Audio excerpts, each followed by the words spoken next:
Good afternoon, or maybe good morning. Yes, 11:02 a.m., April 4th, 2017. Good morning, friends. So we're going to talk about sphere packing a little bit. And that's a very deep and general topic. It's not confined to synergetics. However, Fuller had a way of introducing a specific lattice formed from sphere packing. You can form the hexagonal closest packing, the cubic closest packing, simple closest packing, there's body-centered cubic. There's all these ways that you can take spheres and pack them together. And if you do oranges in a supermarket, like if you're selling cannonballs for some reason, anything spherical, and you want to stack them, you're going to start to become familiar with these patterns. It's not like Fuller invented them in any way, but he did get a patent on one of them, and that kind of pissed people off in a way. Actually, that's not the patent that pissed people off as much. I'll get to that in a minute, the story here. Now, Dr. Arthur Loeb, who taught in MIT, also Harvard, I have a paper of his where he's talking about his working with Fuller, and he really liked this insight of how Fuller chose to bring the CCP to light. He would start always with a nuclear ball and just keep packing layers around it. 12, 42, 92, 162. That's what you see there to my left is what we call the crystal ball sequence if you take those numbers cumulatively. 1, 13, in other words, you take all the balls that you have so far. Now these number sequences are well documented in what we call the Online Encyclopedia of Integer Sequences, founded back in 1964 by N.J.A. Sloan. Of course, it wouldn't have been on the web back then. We didn't have a web, but here it is on the web. And there's your 1, 12, 42, 92, and then you've got, for every integer sequence, like Fibonacci numbers, any sequence almost that's been discovered, there are always going to be some new ones, I think. You have all this history and links and stuff. And I'm honored to be one of the people linked in the links section of this entry.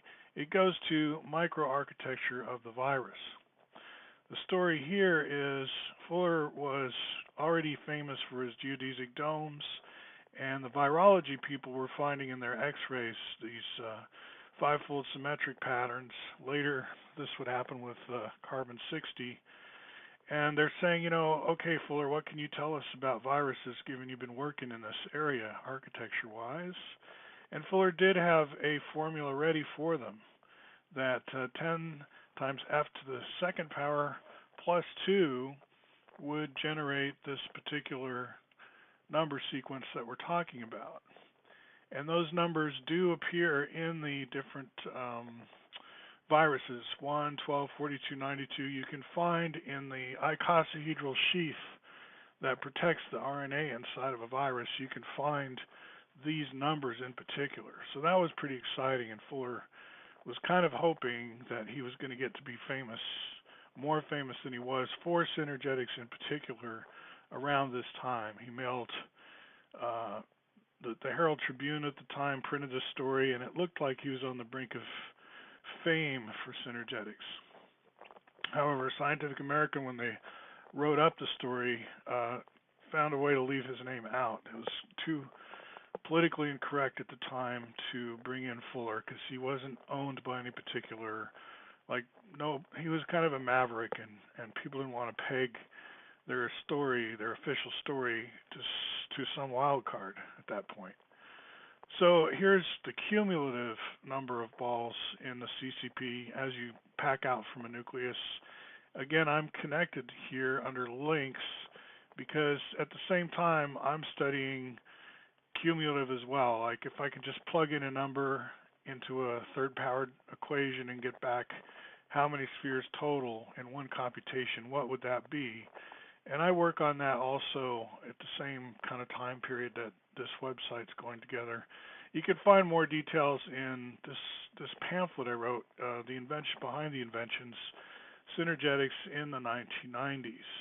And in here we also quote from a book on virology about, how we found these numbers in existing viruses. Let's see, where is that quote?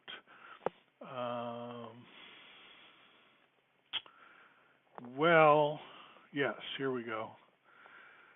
All these numbers are in fact found in actual viruses: 12 for certain bacteriophages, 42 for the virus, 92 for the reovirus, 162 for the herpes virus, 252 for the adenovirus, and 812 for a virus attacking crane flies, tipula, or daddy longlegs. That's from The Natural History of Viruses by C.H. Andrews, a Norton company, 1967. So, with all that going on, and Fuller having this formula, 10f to the second power plus 2, he was thinking, maybe I'm going to be famous. Now that formula also is mentioned kind of obliquely in this excellent book about the life of Donald Coxeter, to whom Synergetics is dedicated. This is by Siobhan Roberts. She does a great job of telling the story of how Coxeter and Fuller's sometimes stormy relationship unfolded. There's some other interesting details in here too about Coxeter. For example, he studied under Wittgenstein philosophy. He went to Cambridge when Wittgenstein was there teaching philosophy, and he didn't find that he wanted to be a philosopher. He didn't understand really, it seemed kind of crazy to him, I think, what Wittgenstein was up to at that point. So he was always a geometer at heart, and went back University of Toronto, one of the great geometers of all time. We talked about his book, Regular Polytopes, in one of my other videos, 4D in Synergetics. You might want to check that too. Anyway,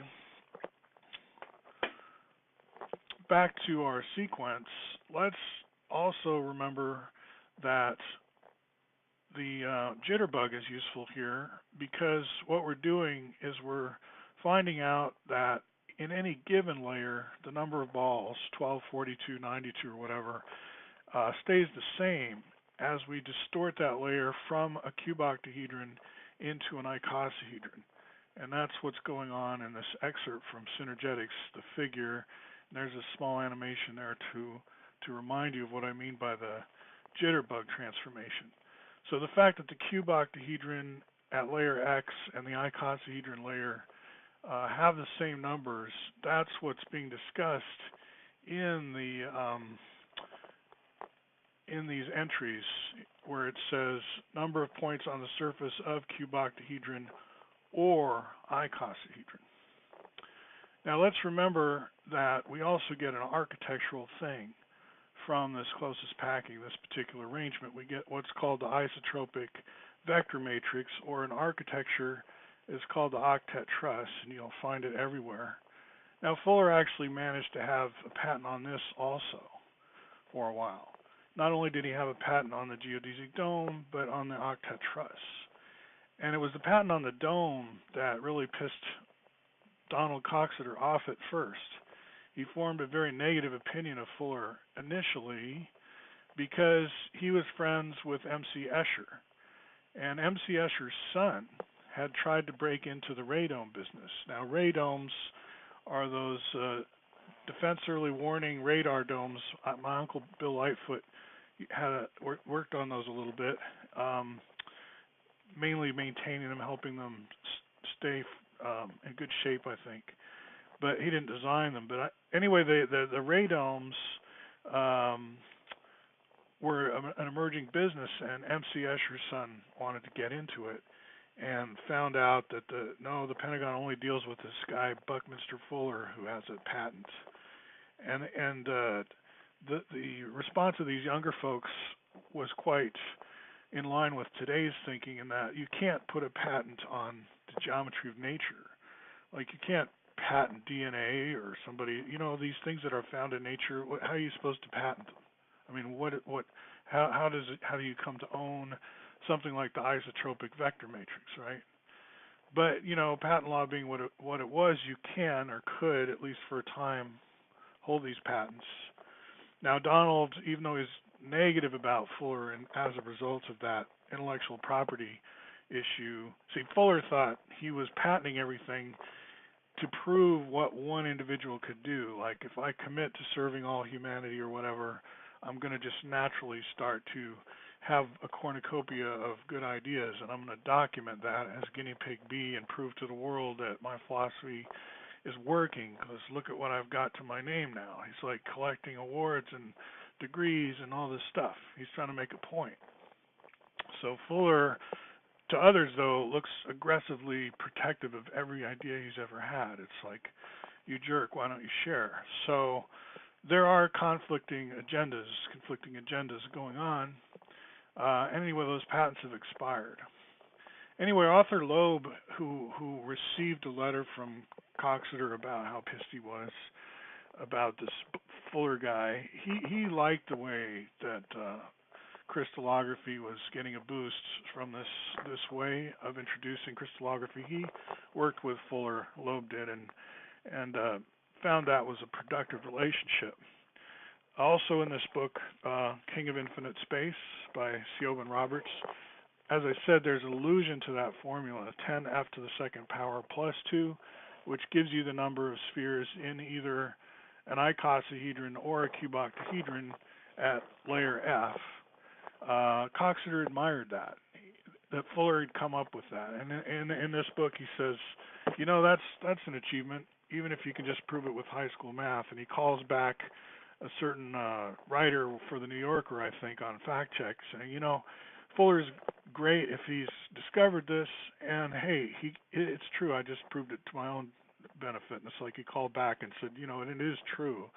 He deserves credit for it if it's true, and calls back later and yeah, it's true. This 10f squared plus 2 stuff, which generalizes actually to other shapes. In Synergetics we get more about that.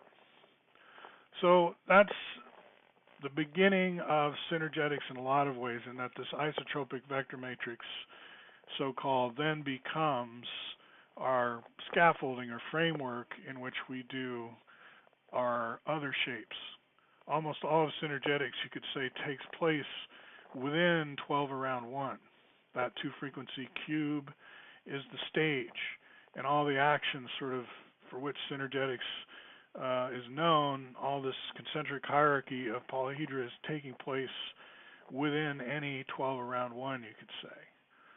But then with changing in frequency, that can be any number. So, you know, we can zoom out and zoom in as we like. So that's also clarifying some of the jargon. By isotropic vector matrix, we mean the scaffolding that we get when you connect the centers of closest packed spheres in the CCP in particular, not the HCP, not just any Barlow packing, as Conway calls them. So the Octet Truss. All right, well, I hope that helps, and we'll see you soon in a next video.